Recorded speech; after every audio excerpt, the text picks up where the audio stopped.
Subscribe now and press the bell icon. Never miss an update.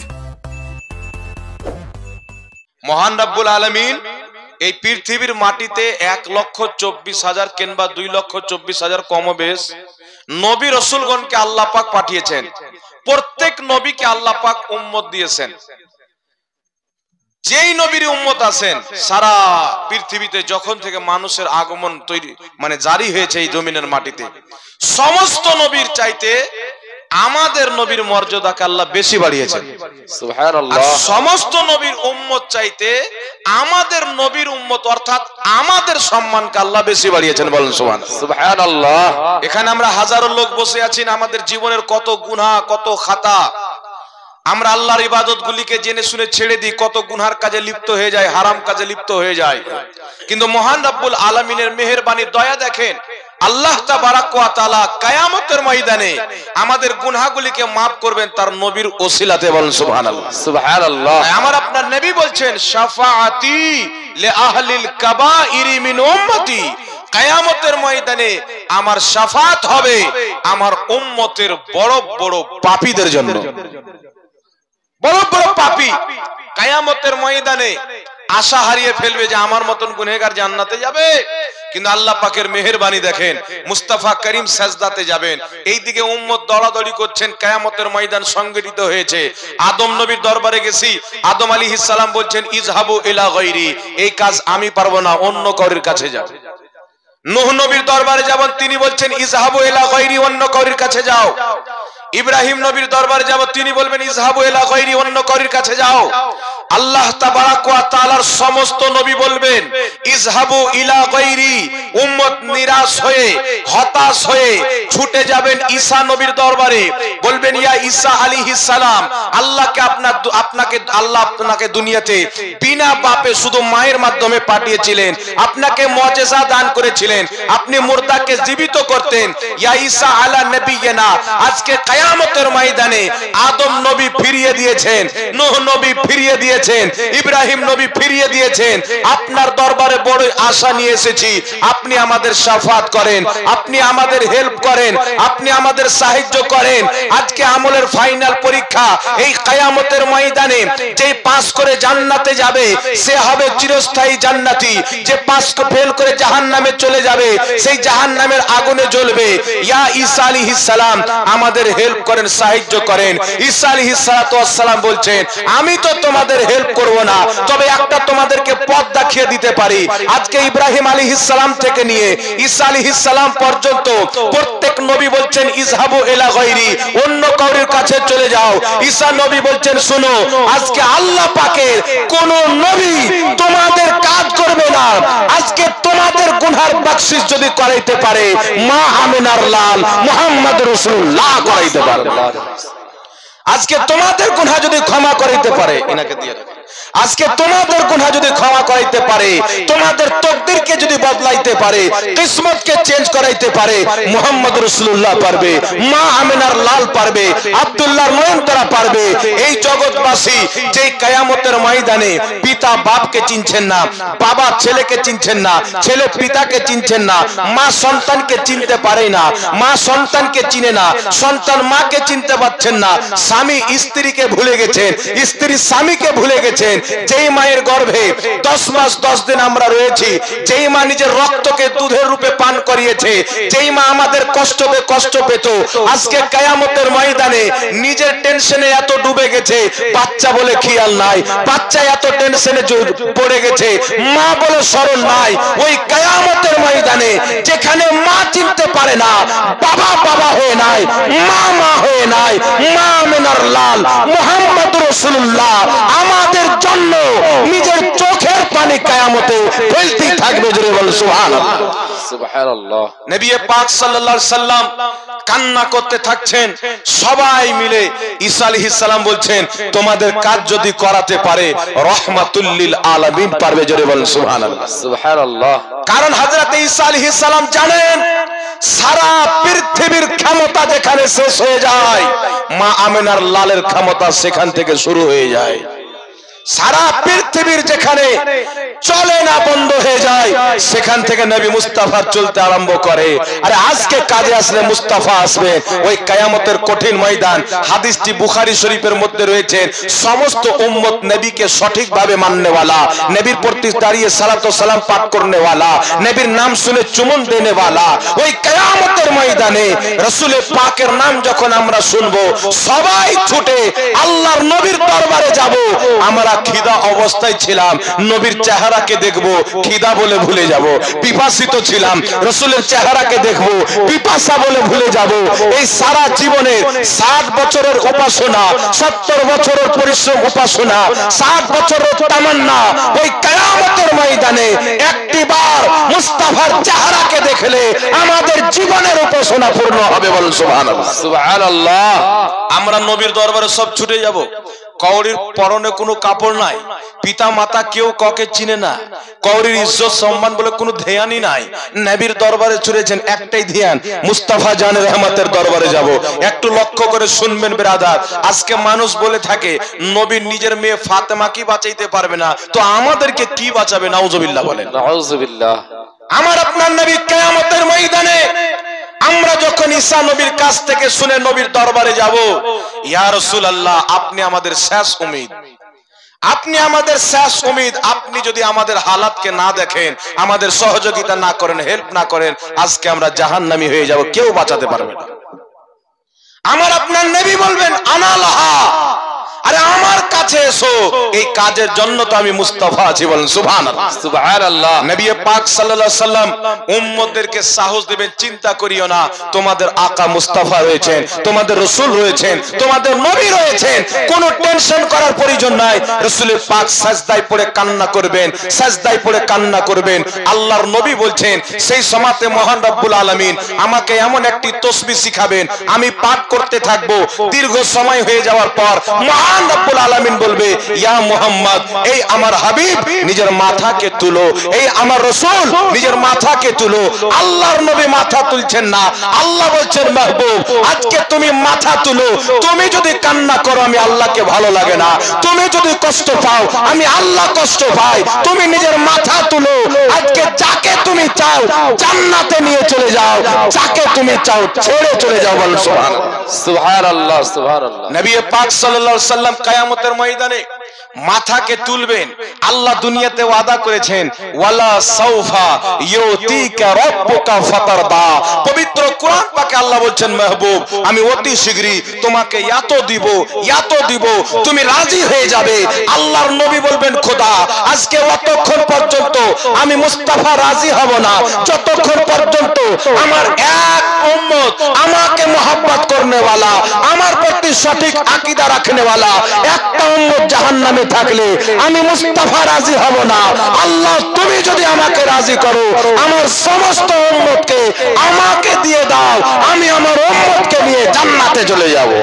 নারায়ে তাকবীর, নারায়ে রিসালাত, মাসলাকে আলা হযরত।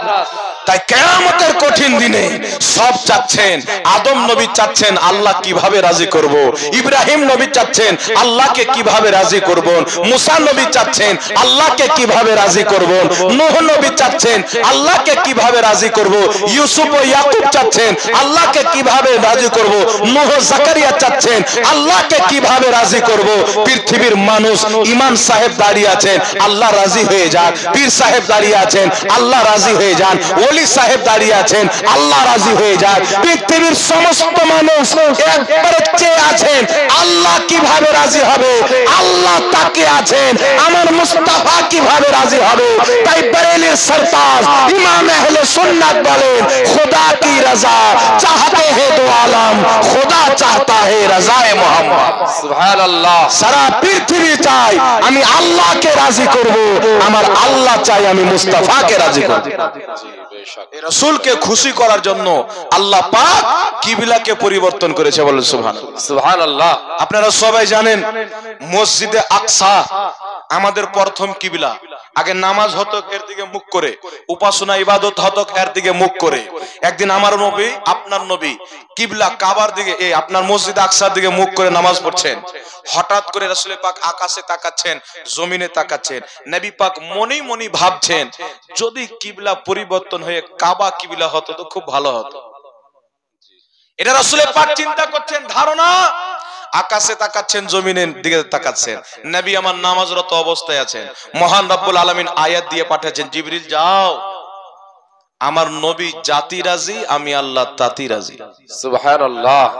আল্লাহ বলছেন, জিবরিল যাও, আমার নবী চেয়েছেন যেন কিবলা পরিবর্তন করে কাবা করে দেওয়া হয়। আল্লাহ বলছেন, জিবরিল তুমি আয়াত নিয়ে চলে যাও, কাদ নারা তাকাল্লুবা ওয়াজহিকা ফিস সামাই ফালানুওয়াল্লিয়ান্নাকা কিবলাতান তারদাহা। আল্লাহ বলছেন, মাহবুব আমি একমাত্র তোমাকে খুশি করার জন্য কিবলা পরিবর্তন করে কাবাকে কিবলা বানিয়ে দিলাম। সুবহানাল্লাহ। এক চাহাতে নবী পাকের আল্লাহ কিবলা পরিবর্তন করে কাবাকে কিবলা করছেন। জিবরিল আমিন এসে দেখছেন নবী পাক আছেন নামাজের অবস্থা। তো নামাজটা তো কমপ্লিট হয়ে যাক নাকি? আল্লাহ বলছেন, জিবরিল আমার নামাজ হবে পরে, আমার মুস্তাফার খুশি হবে আগে। জোরে বলুন সুবহানাল্লাহ। আমার নবীকে নামাজরত অবস্থায় বলো যেন নিজের চেহারাখানাকে কাবার দিকে করে নেয়। আমার নবী জাতি সন্তুষ্ট, আমি আল্লাহ সন্তুষ্ট, পৃথিবী যেন জেনে নেয় এই পৃথিবীর মানুষ তুমি চাচ্ছ যে আমি আল্লাহকে রাজি করব, আমি আল্লাহ চাচ্ছি আমার মুস্তাফা যেন খুশি থাকে। আল্লাহ কুরআন পাকে বলেছেন, যারা আল্লাহ আল্লাহ রাসূলকে কষ্ট দেয় দুনিয়া আখিরাতে তাদের প্রতি লানাত। আপনারা সবাই জানেন আমার নবীর যুদ্ধের ময়দানে দান্দানে মুবারককে শহীদ করা হয়েছিল, নবীকে কষ্ট দিয়েছিল।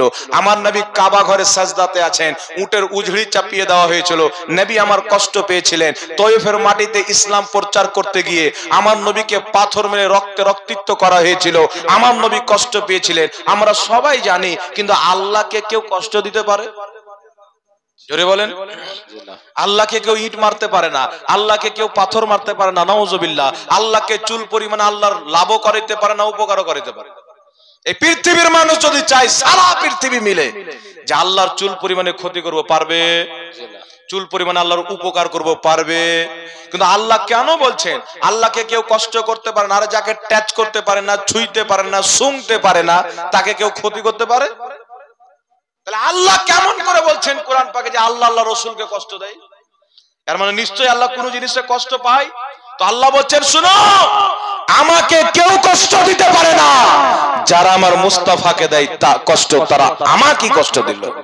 আমার নবীর কষ্ট হচ্ছে আমার কষ্ট, তাই আল্লাহ কোনোদিন চাই না যে আমার মুস্তাফা কষ্ট পাক। তাই এই আপনার বাঙালির মানুষ মহান রব্বুল আলামিনের প্রিয় হাবিবকে রাজি করে রাখতে হবে। কবরের ময়দান, কবরের ভিতরে মুস্তাফা আসবেন, হাসরের ময়দানে মুস্তাফা আসবেন, কাল কিয়ামতের ময়দানে কেউ যদি আমাদেরকে আল্লাহর কাছ থেকে জান্নাত নিয়ে দিতে পারে, মুহাম্মদুর রাসূলুল্লাহ পারবে। বলুন সুবহানাল্লাহ। কোন মৌলবি কাজে আসবে না, কোন মুফাসসির কাজে আসবে না, কোন ডক্টর মাস্টার কাজে আসবে না। কাজে যদি আসে আমার আপনার নবী কাজে আসবে। তাই ছাড়তে যদি হয় মৌলবিকে ছাড়তে হবে, কিন্তু নবী পাকের মহব্বত ছাড়তে, জোরে বলেন, নবীর মহব্বত ছাড়া যাবে? জি। তাই কেউ এসে বলছেন আপনার সাথে নবী তো আমাদের মতনই মাটির মানুষ ছিলেন, নূর ছিলেন না।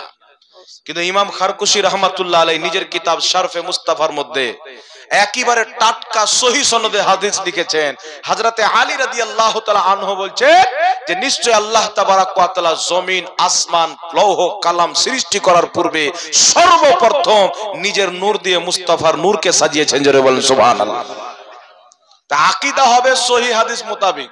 আর কোরআন পাকের আয়াত এসেন কার ব্যাপারে ফিট করলাম নবীর উপরে, এটা তো কোরআন পাকের সাথে জালিয়াতি করা হলো। আদম নবীকে আল্লাহ বলেছেন মিনহা খলাকনাকুম ওয়া ফিহা নুঈদুকুম ওয়া মিনহা নুখরিজুকুম তারাতান উখরা, যে এই মাটি দিয়ে আদম তোমাকে আমি তৈরি করেছি, এই মাটি দিয়ে তোমাকে আসতে হবে, আবার তোমাকে এই মাটি থেকে উঠাবো। আর ওই আয়াত দিয়ে প্রমাণ করতে চাই আমাদের নবী মাটির তৈরি। আল্লাহ বলছেন ইদ ক্বালা রাব্বুকা লিল মালাইকাতি ইন্নী খালিকুন বাশারাম মিন তিন। আল্লাহ বলছেন হাবিব আপনি স্মরণ করুন যখন আমি ফেরেশতাদেরকে বলেছিলাম নিশ্চয়ই আমি মানুষ তৈরি করব একজন মাটি দিয়ে। প্রত্যেক তাফসীরের কিতাবে লেখা আছে ওটা আদম। আদমকে সৃষ্টি করার পূর্বে আল্লাহ পরামর্শ করেছিলেন। আর এই আয়াত দিয়ে আমাদের নবীকে মাটি বানাতে চাই, জোরে বলেন নাউযুবিল্লাহি মিন জালিক। তাই নবী পাকের আকীদা, প্রত্যেক সাহাবার আকীদা, যুগ যুগের আকীদা হচ্ছে আমাদের নবী মানুষও, আমাদের নবী নূরও, জোরে বলেন সুবহানাল্লাহ। এবার চলে আসেন মিরাদুল ইসলাম, আপনাদের সম্মুখে কয়েকটি মাসআলা বয়ান করতে চাই। মাসআলা হচ্ছে যে বর্তমান সমাজে সবচাইতে বেশি ঝামেলা হয় সালাম কিয়ামকে নিয়ে, হয় না? সবচাইতে বেশি ঝামেলা হয় কিছু লোক শয়তানের চক্রান্তে পড়ে গিয়ে নবীর সালামকে বাদ দিয়ে দেয়। একটা বয়স্ক করে লোক ডাক বাংলার মাটিতে আমার সাথে দেখা হলো, জালসা করে আসছি, সাক্ষাৎ হচ্ছে। বয়স্ক লোক, মোটামুটি 65 বছর বয়স হবে, 60+। আমাকে বলছেন, বাবু আমাকে কমপক্ষে 100 জন বলেছে যে ক্যাম্প করা বাদ দিয়ে দাও, ছেড়ে দাও। তো আমি বলেছি যে আমি তো তোমাদের কলমা পড়িনি, তোমরা 100 জনকে আমি তালাক দিয়ে দিলাম, আমি নবীর কলমা পড়েছি, নবীর ক্যাম্প ছাড়বো না, বলেন সুবহানাল্লাহ। 100 জনকে আমি তালাক দিয়ে দেব, নবীর ক্যাম্পকে ছাড়বো না। কিয়ামতের ময়দানে বলতে পারবো, হুজুর আপনাকে না দেখে আপনারই মহব্বতে দাঁড়িয়েছিলাম, বলেন সুবহানাল্লাহ। এবার দলিল নিয়ে এলেন বাবু, এমনি বললে তার হবে না। কিন্তু দুঃখের কথা হচ্ছে যে মানুষ এখন দলিল মানবে না। এখন দেখছে ইউটিউবে কিছু গাঁজাখোর বক্তা বেরিয়েছে, কি বলে দিল ওটা নিয়ে ব্যস্ত হয়ে গেল। এক জামানাতে দেখবেন এলাকাতে কোনো ফিতনা ছিল না, সালাতু সালাম হয়েছে, কিয়াম হয়েছে, সবাই দাঁড়িয়ে মুহাব্বতের সহিত আওয়াজে আওয়াজ মিলিয়ে নবীকে সালাম দিয়েছে। আর এখন কিছু লোকের উপরে নতুন করে শরীয়ত নাজিল হচ্ছে আমেরিকা থেকে আর ইসরায়েল থেকে, যেটা কিয়াম চলে আসছে যুগ যুগ থেকে। এটা তো আমাদের নবীর উপরে নাজিল হয়েছিল গারে হিরাতে, মক্কার মদিনাতে। এখন যারা কিয়ামকে বাদ দিয়ে দিচ্ছে, এদের উপরে শরীয়ত নাজিল হচ্ছে, ওহী নাজিল হচ্ছে আমেরিকান ওহী আর বার্তানিয়া ওহী আর ইসরায়েলি ওহী।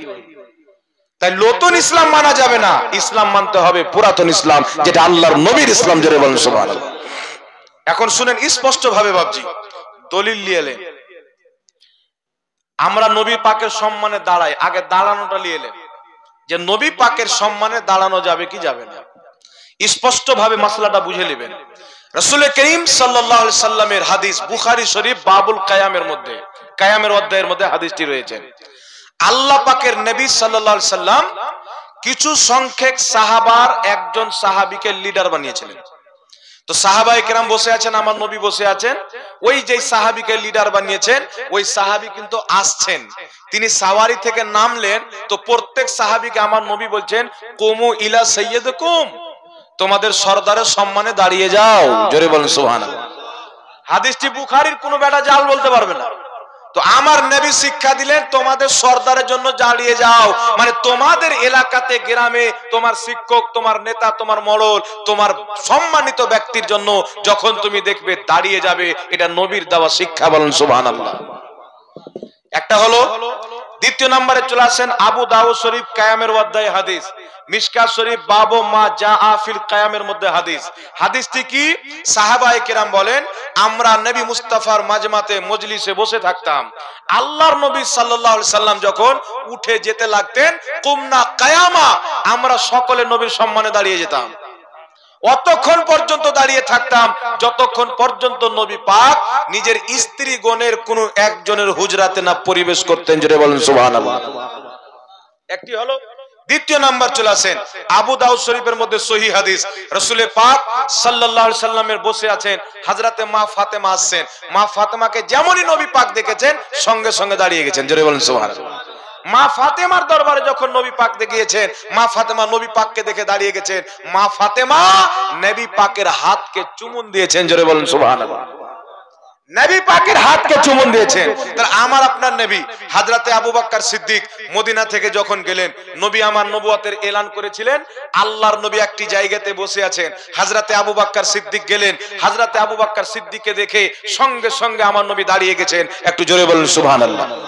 তাহলে এক অপরের সম্মানে দাঁড়ানো, এটা হচ্ছে সাহাবায়ে কেরামের আমল দ্বারা প্রমাণিত, নিজের নবী পাকের আমল দ্বারা প্রমাণিত, এমন কি যে আহলে বাইতের আমল দ্বারাও প্রমাণিত।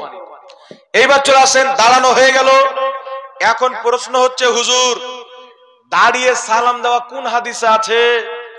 আমরা যে নামাজ পড়ি, তো নামাজের মধ্যে নবী পাককে দাঁড়িয়ে সালাম দিনা বসে? জোরে বলেন আত্তাহিয়াতু লিল্লাহি ওয়াস সালাওয়াতু ওয়া তাইয়্যিবাতু ওয়াস সালামু আলাইকা আইয়ুহান নবী। এটা দাঁড়িয়ে দাঁড়িয়ে পড়ে না বসে বসে পড়ে?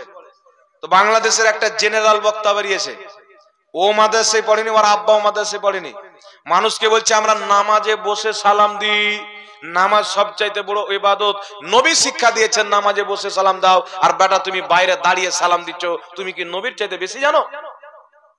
সর্বশ্রেষ্ঠ ইবাদত নামাজে বসে সালাম দি, আর তুমি দাঁড়িয়ে সালাম দিচ্ছ, তাহলে বিদআত হলো না? ওই মৌলবি মনে হয় গাঁজা টাঞ্জা খেয়েছে, তাই ফতোয়া দিয়েছে। আমি ওই মৌলবিকে বললাম, বাবু তোমার দাদা মরেছে, তোমার দাদার যে জানাজার নামাজটা পড়েছিলে তো বসে না দাঁড়িয়ে? জোরে বলেন। জানাজার নামাজ বসে হয় না দাঁড়িয়ে? জানাজার নামাজ আছে নবীর দুরূদ সালাম আছে না নাই? আল্লাহুম্মা সাল্লি আলা মুহাম্মাদ ওয়া আলা আলি মুহাম্মাদ পড়তে হয় কি হয় না? আসসালামু আলাইকুম ওয়া রাহমাতুল্লাহ, আসসালামু আলাইকুম ওয়া রাহমাতুল্লাহ পড়তে হয় কি হয় না? জোরে বলেন। তো বেটা 5 ওয়াক্তের নামাজটা লিখছিস, জানাজারটা কেন বাদ দিচ্ছিস? তাহলে তোমার ফতোয়া অনুযায়ী জানাজার নামাজটা হারাম না, কি বলেন? তো 5 ওয়াক্তের নামাজের নবীকে বসে সালাম দি, কারণ নবীকে বসে সালাম দেওয়াও জায়েজ, আর জানাজার নামাজে দাঁড়িয়ে দুরূদ ও সালাম পড়ি, কারণ দাঁড়িয়ে সালাম দেওয়া জায়েজ। জোরে বলেন সুবহানাল্লাহ। তাই আবু দাউদ সহ অনেক কিতাবের মধ্যে হাদিসটি রয়েছে, রাসূল পাক সাল্লাল্লাহু আলাইহি সাল্লাম বলেন, তুমি যখন মসজিদে প্রবেশ করবে তো সর্বপ্রথম আমি নবী পাককে সালাম দিবে, তারপর ভিতরে ঢোকার দোয়া পাঠ করবে। আগে সালাম দিবে আসসালাতু ওয়াসসালামু আলাইকা ইয়া রাসূলুল্লাহ, তারপর দোয়া পাঠ করবে আল্লাহুম্মা আফতাহলি আবওয়াবা রাহমাতিকা। একটু জোরে বলেন সুবহানাল্লাহ। তাহলে মসজিদে বসে বসে ঢুকবেন না দাঁড়িয়ে দাঁড়িয়ে ঢুকবেন? একটি এখানে হাজী সাহেব আছে কিনা আমি জানি না, জি হতে পারে। আপনারা দেখবেন যারা হজ করতে যায় নবী পাকের রওজা মুবারকের সামনে বসে সালাম দেন না দাঁড়িয়ে? বাবজি জোরে বলেন। বসার সুযোগ নাই, ওখানে বসে যদি সালাম দেয় তো চামড়া টেনে দিবে। ওখানে যদি বসে সালাম দেয় তো চামড়া টেনে দিবে। আমাদের ভারতে বলছে দাঁড়িয়ে সালাম দেওয়া বিদআত, দাঁড়িয়ে সালাম দেওয়া বিদআত, আর আরবে গিয়ে দাঁড়িয়ে সালাম দিচ্ছে। কবরস্থান জিয়ারত করতে যান তো বসে সালাম দেন না দাঁড়িয়ে? জি। তো আমরা কেন দাঁড়িয়ে সালাম দিই নবী পাককে? যে বসে সালাম দেওয়া যায়, দাঁড়িয়ে সালাম দেওয়া যায়, কিন্তু ব্যতিক্রম কেন্দ্র করে একটি জায়গাতে আমরা দাঁড়িয়ে এই জন্য সালাম দিই যে আল্লাহর নবীর শানে সাহাবায়ে কেরাম দাঁড়িয়েছেন, তাই আমরাও দাঁড়াই। বলেন সুবহানাল্লাহ। এখন প্রশ্ন হচ্ছে সাহাবায়ে কেরাম তো দেখে দাঁড়িয়েছেন, আপনারা না দেখে কেন দাঁড়ান? তো না দেখে কি নবী পাককে মহব্বত করা নাজায়েজ আছে? জি। একটি কথা বলেন তো, আপনাদের এটা তারাকপুর নাকি? এই তারাকপুরের মাটিতে মানুষের বাড়ি বাথরুম আছে কি নাই? তো বাথরুম কোন দিকে মুখ করে আছে? কাবার দিকে। কোন দিকে? একটাও বাথরুম মুসলমানের কাবার দিকে মুখ করে পাওয়া যাবে কি? একটাও কেন পাওয়া যাবে না? ওই মুসলমান বলবে কাবার ইজ্জত, কাবার সম্মান, তো কাবাকে তো তুমি দেখতে পাও না, তো কাবার সম্মানে তুমি কেন বাথরুম করলে না ওদিকে মুখ করে? তো বলবেন যে কাবা হচ্ছে আল্লাহর ঘর, এই দিকে মুখ করে নামাজ পড়ি, কাবার সম্মান আছে। কাবার সম্মান দেখে করা যেমন ফরজ, না দেখে করা তেমনই ফরজ। রে বলেন সুবহানাল্লাহ। তো কাবার সম্মান যদি দেখে না দেখে উভয় করা জায়েজ হয়, তাহলে যিনি কাবারও কাবা নবী মুস্তাফা, তিনার সম্মানও না দেখে করা জায়েজ। রে বলেন সুবহানাল্লাহ। এখানে আরেকটি মাসলা বলেন তো বাবজি, আমার নবী কাবা চাইতে সম্মানিত কিনা? আল্লাহর সৃষ্টিতে সবচাইতে সম্মানিত নবী পাক। এখন আপনাকে একটা মসলা বলছি, আমাকে উত্তর দিয়েন। হযরতে বেলাল রাদিয়াল্লাহু তাআলা আনহু আছেন, আমার আপনার নবী বলছেন, একটা টেনে নেন, আমার আপনার নবী বলছেন বেলাল তুমি কাবা ঘরে চেপে আযান দাও। হযরতে বেলাল কাবা ঘরে চেপেছেন, আল্লাহর নবী বলছেন বেলাল তুমি আযান দাও। হযরতে বেলাল কাবা ঘরে চেপে হতবাক হয়ে গেছেন যে কোন দিকে মুখ করে আযান দেব। মশলা তো হচ্ছে তুমি আজান দিবে কাবার দিকে মুখ করে, এখন তো কাবা আমার কদমের তলাতে, তো আমি কোন দিকে মুখ করব? ডান দিকে ফাঁকা, বাম দিকে ফাঁকা, সামনে পিছনে ফাঁকা, চেহারাটা কোন দিকে করব? হযরতে বেলাল টেনশনে ছিলেন। আমার নবী বললেন বেলাল তুমি যখন জমিনে থাকবে কাবার দিকে মুখ করবে, কাবা যখন তোমার কদমের তলে চলে যাবে কাবারও কাবা মুস্তাফার দিকে মুখ করে আজান দেবে। নারে তাকবীর, নারে রিসালাত, মাসলাকে আলা হযরত উলামা আহলে সুন্নাত দ্বীন ইসলাম, নারে তাকবীর, নারে রিসালাত। তুমি যখন জমিনে ছিলে মুখ তোমার কাবার দিকে ছিল, কাবার দিকে মুখ করে আজান দিতে। আজকে তোমার কদম তলে আল্লাহ কাবাকে করে দিয়েছে, তোমার মর্যাদাকে বেলাল আল্লাহ এত বাড়িয়ে দিয়েছে। আজকে তুমি আজান দেবে কাবাকে কদমের তলে করে, আর কাবারও কাবা ওয়াদুহা চেহারাওয়ালা নবী মুস্তাফার দিকে তাকিয়ে জোরে বল সুবহানাল্লাহ। এখন আপনি বলেন তো, দুনিয়াতে এমন কোন লোক আছে যার দিকে তাকে আজান দিলে হয়ে যাবে? এমন কোন লোক আছে? তাহলে মানুষ বুঝবে কবে যে নবী হচ্ছেন অসাধারণ ব্যক্তি? নবীর সম্মানে ত্রুটি হয়ে গেলে নামাজ বেকার, রোজা বেকার, হজ যাকাত বেকার। তাই সর্বক্ষণে কিছু থাক বা না থাক, নবীর আদব থাকতে হবে। জোরে বলেন সুবহানাল্লাহ। Subscribe now and press the bell icon. Never miss an update.